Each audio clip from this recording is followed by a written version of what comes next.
এখানে চড়ছিস? বড়রা চড়া যায় না? না কেন রে? যদি আমি চড়ি তাহলে? হ্যালো গাইস, এই দেখো কাকু ভাঙাচ্ছে আখের রস। আর আমরা খেয়ে নিলাম আখের রস। আখের রস খেয়েই চলে গেলাম একটা সুন্দর জায়গাতে। এখানে কিন্তু প্রথমবার যাচ্ছি। এই জায়গাটাতে আগে কোনোদিন যাওয়া হয়নি। তারপরেই আমি তোমাদের দেখিয়ে দিলাম। এই দেখো ঠাকুরনগর টিকিট কাউন্টার স্টেশন। আমাদের তো একটা জিনিস বলাই হয়নি, welcome back to my YouTube channel. তো সবাই কেমন আছো? আমি তো খুব ভালো আছি, আশা করি তোমরাও সবাই খুব ভালো আছো। তারপর কেটে নিলাম টিকিট, আর টিকিট কেটে নিয়ে চলে গেলাম 2 নম্বর প্ল্যাটফর্মে। ওই 2 নম্বর থেকেই যায় শিয়ালদার টিকিট ট্রেন। আর শিয়ালদা স্টেশনের দিকে যেতেই বাধে তোমার হাবড়া। আর আজকে চলে যাচ্ছি হাবড়া পার্কে। আমরা খুব একটা সকালে বেরোইনি, এখন কিন্তু দুপুর টাইম গাইস। এখন বাজে 12:30। আমরা স্টেশনে আজকে খুব তাড়াতাড়ি চলে এসেছিলাম। আমরা ট্রেন ধরবো 1টা 2 যে বনগাঁ লোকালটা আছে, সেই ট্রেনটাই আর কি ধরে নেব। সরি, বনগাঁ লোকাল নয়, শিয়ালদা লোকাল। আর এই দেখো আমাদের এখানে 3 নম্বর প্ল্যাটফর্ম তৈরি হচ্ছে। আর আমার সঙ্গে গেছিল আমার মা। তারপরে মা খেয়ে নিল একটা পান। তারপরে এখানে বসে বসে বোর হচ্ছিলাম, অনেকক্ষণ টাইম হয়ে গেছে। ট্রেন তাও আসতে চলে এসেছে ট্রেন। আর এই দেখো আমি এখন ট্রেনে উঠে গেছি। ট্রেনটায় খুব ভিড় ছিল আর কি, ভিড়ে ঠাসাঠাসি করতে করতে পৌঁছে গেলাম হাবড়াতে। আর এই দেখো ট্রেন থেকে নেমেও গেছি। তারপর এই যে অটো করে আমরা চলে এসেছি পার্কের সামনে। এখন আমরা ওয়েট করছি। আর খেয়ে নিলাম কিছু বিস্কুট আর চিপস কিনে নিয়েছি, ভেতরে ঢুকে খাবো। তারপর আমি যাচ্ছি টিকিট কাউন্টারের দিকে টিকিট কাটতে। আর এখানে কিন্তু এক একজনের এন্ট্রি ফি ছিল 30 টাকা। আমি দুটো কেটে নিয়েছি 60 টাকা দিয়ে। আর এখানে টিকিট দুটোকে দেখাতে হয়, তারপরেই ভেতরে ঢুকে গেলাম। ভেতরে ঢুকে তোমাদেরকে আমি দেখাচ্ছি কী কী আছে। আমি তোমাদেরকে হাই জানিয়ে দিলাম। আর এটা কিন্তু অনেকগুলো সিঁড়ি আছে, অনেকগুলো সিঁড়ি দিয়ে উপরে উঠতে হয়, আবার নিচের দিকেও অনেকগুলো সিঁড়ি আছে। মানে একটা সৌন্দর্যের জন্য করা হয়েছে এটা, আবার ভেতরকার জিনিস যাতে বাইরে থেকে না দেখা যায় তার জন্য করা হয়েছে। তবে আমি এই জায়গাটা দেখাচ্ছিলাম যে এটা খুব। হ্যালো গাইস, আজকে আমি চলে এসেছি হাবড়ার মিলিয়াম সায়েন্স পার্কে। এই দেখো সবাই জাস্ট এসছি, বেশ ভালোই লাগছে। বাইরেটা একবার উপর থেকে তোমাদের দেখিয়ে দিচ্ছি। উপর থেকে দেখে বোঝা যাচ্ছে বেশ সুন্দর একটা পরিবেশ। আমার তো খুব ভালো লেগেছে। তো চলো আস্তে আস্তে সিঁড়ি করে নিচে নামবো, তারপরে আরও দেখাবো। নারকেল গাছ আছে কিন্তু এখানে অনেক।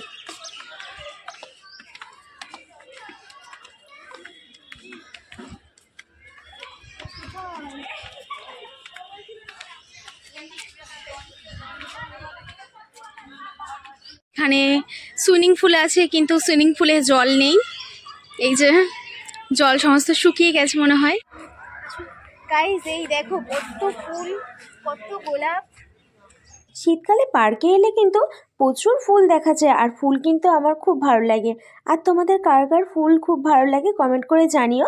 এখানে একটু জাস্ট কাঁপিয়ে একটু দেখালাম তোমাদেরকে। তো বাদবাকি আর সব কিছু দেখবো ঘুরে ঘুরে আর কি কি আছে। ওখানে একটা পিকনিক হচ্ছে যে দূরে দেখা যাচ্ছে। তো তারপর দেখি এই নারকেল গাছ, রং করা নারকেল গাছের পাশেই যে দুটো কি আছে এটা আমি ঠিক বুঝতে পারছি না। তো চারিদিকটা ঘুরবো, তোমাদের সাথে শেয়ার করব কি কি আছে। ভালো, বেশ সুন্দর ঝিরিঝিরি কাটা গাছ। দিক দিয়ে আছে স্লিপ স্লিপ, ওই আর কি পার্কে যেরকম থাকে বাচ্চাদের সমস্ত কিছু।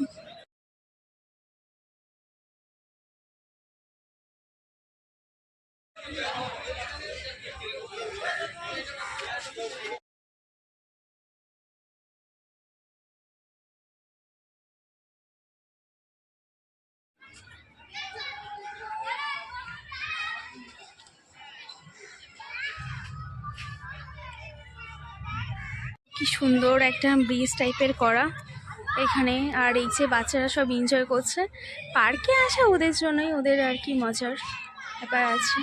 এখন দাঁড়িয়ে আছি একটা কাঠের ব্রিজের উপরে, দাঁড়াও তোমাদেরকে দেখাচ্ছি। এই দেখো, এই যে আছে কাঠের ব্রিজটা, দারুণ ব্রিজটা দেখো তোমরা। আমার তো হেভি পছন্দ হয়েছে। চলো আর বাকি জায়গাগুলো ঘুরে দেখা যাক।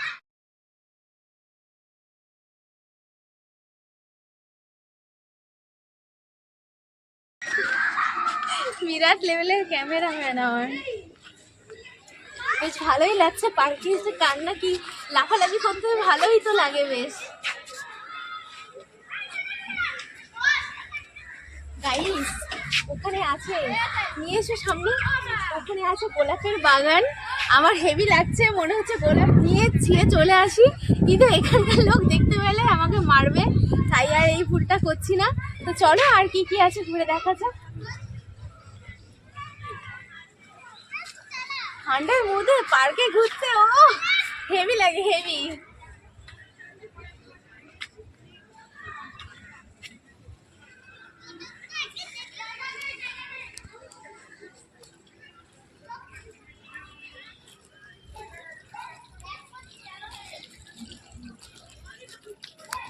এই দেখো এখানে আছে টাইটানিক, এই সরি টাইটানিক না, ডলফিন, ডলফিন আছে এখানে, সেই উপরে উঠে গেছে আকাশের দিকে।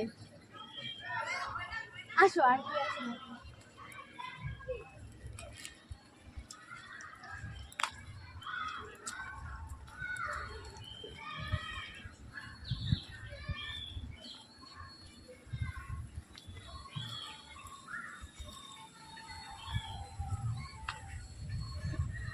এই দেখো এখানে আছে ঘোড়া বাচ্চাদের জন্য।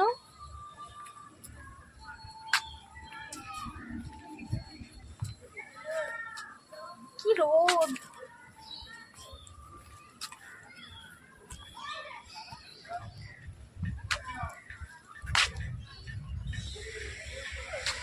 এই যে এখানেই আছে শিশু উদ্যান, যেটাতে এখন চলে যাব আমি, যদিও আমি শিশু না তাও ঘুরবো।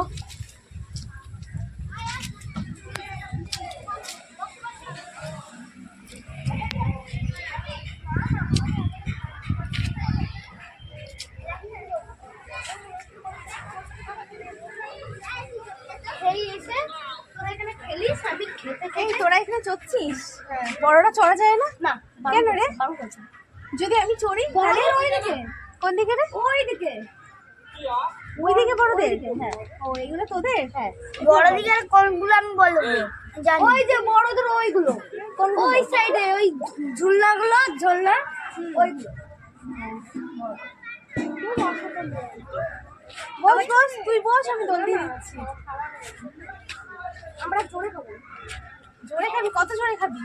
দেশীয় জোরে খাবি? দুশোতে খাবি? সে ঘোড়া, ঘোড়া আছে ব্যাস। ইকো করা যায়, এখানে রান্না চলছে, ঘর, বৃষ্টি হলে এখানে থাকা যায়।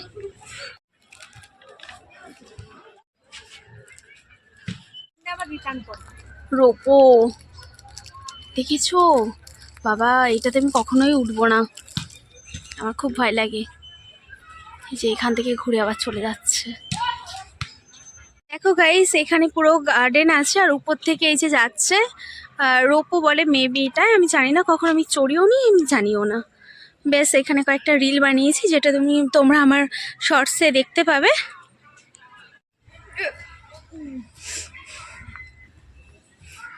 দোলনা তো ফাঁকাই থাকে না কখনো।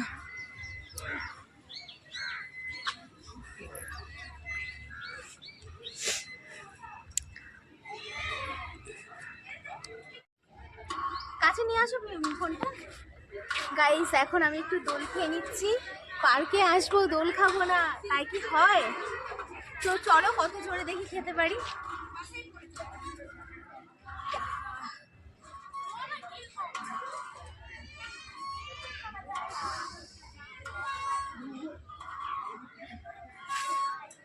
আবার অফ করো, অফ করে কাছে নিয়ে আসো।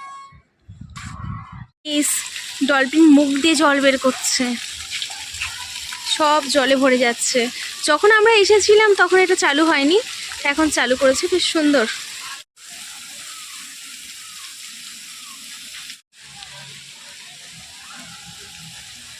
সব 5টার দিকেই চালু হয় মনে হয় না, 5টাতে চালু হয়।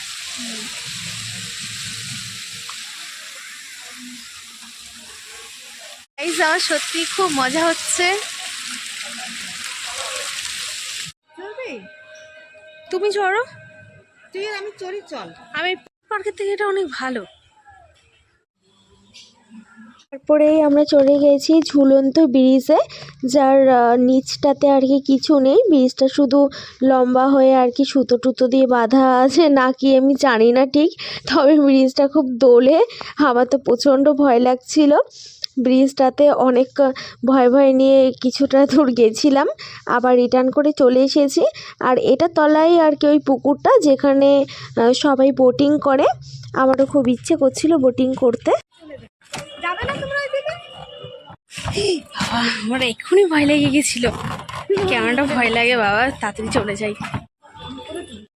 গাইস ওখান থেকে চলে এসেছি, প্রচণ্ড ভয় লাগছিল আমার। গাইস তারপরে চলে আসলাম এই যে ঘরের ভেতরে। আমি এখানে অবশ্য ভয়েস দিয়েই করেছিলাম, কথা বলেছিলাম, কিন্তু এখানটায় খুব গান চলছিল তো যদি কপিরাইট চলে আসে তার জন্য আর মানে সাউন্ডটা অফ করে পরে বলে দিচ্ছি।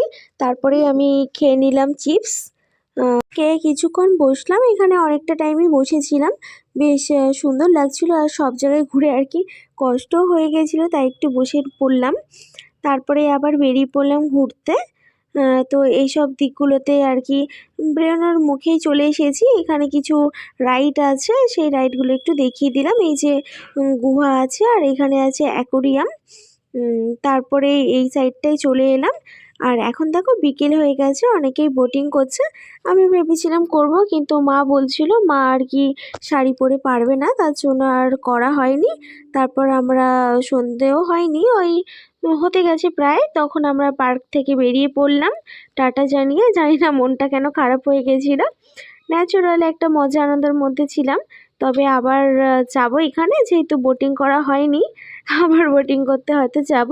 আর এটা তো আমার বাড়ির থেকে খুব একটা দূরেও না, কাছেই আছে। আর তোমরা তোমরা তোমরা যারা যারা যাবে যেতে পারো, খুব ভালো জায়গা, তোমাদের সবার আর কি ভালো লাগবে। তারপরেই বাইরে বেরিয়ে দেখলাম ফুচকার অনেক দোকান বসেছে, আর ওখান থেকেই আমি খেয়ে নিলাম ঝাল টক মেশানো ফুচকা। তারপরে আমার মনটা খুশি হয়ে গেল।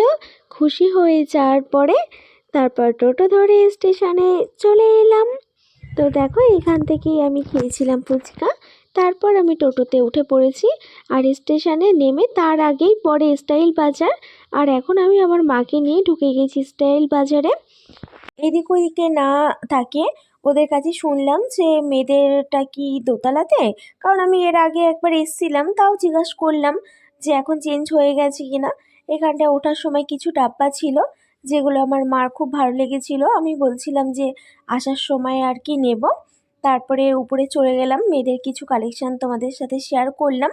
আর তেমন কিছু কেনা হয়নি বলে আর তোমাদেরকে দেখাইনি, ওই আর কি বেশিক্ষণ টাইমও ওখানে কাটাইনি, কিছুটা টাইম ছিলাম। এই যে মাকে বলছিলাম যে এই ডাব্বাগুলো, মা বলছিল ডাব্বাগুলো ভীষণ সুন্দর। আমি বললাম ঠিক আছে চলো, আসার সময় মানে বেরোনোর সময় নেব, আগে উপরটা থেকে ঘুরে আসি। তো তো উপরে বেশ শীতের ভালোই কালেকশান ছিল, যদিও আমি তেমন কিছু কিনিনি, কেন কি আমি তো সেভাবে তৈরি হয়ে যাইনি, আমি জাস্ট পার্কে ঘুরতে গেছিলাম। তো আসার পথে মনে হলো এখানটা একটু ঘুরে যাই, কোনো অফার টফার চলছে কি না, তার জন্যই ঢুকেছিলাম। তারপর বেশ ভালোই লাগে আমার শপিং মলে ঘুরতে, তোমাদের কাদের ভালো লাগে জানিও। তারপর কিছু কালেকশান তোমাদের সাথে শেয়ার করলাম, আর তারপরেই ট্রেন ধরে চলে এসেছিলাম বাড়ির দিকে। তার সমস্ত কালেকশানই খুব ভালো ছিল, তবে যাব নেক্সট টাইম এই মলে যাব শপিং করতে। কি কি কিনি তোমাদের সাথে আমি অবশ্যই শেয়ার করব। তবে তবে আমার খুবই ভালো লেগেছিল, ভেতরটা খুব সুন্দর আর কি, খুবই সুন্দর লেগেছে। এখানে টপের কালেকশানগুলো, তারপর যে শর্টস কুর্তি হয় মেয়েদের সেই কালেকশান, শীতের যে জ্যাকেট টাইপের ওগুলো বেশ সুন্দর।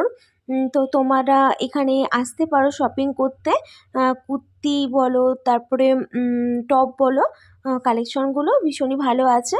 তারপর উঠে পড়লাম ট্রেনে, আর চলে আসলাম এই যে ঠাকুরনগরে, যেখানে ট্রেনটা থামবে সেখানেই আর কি নামবো।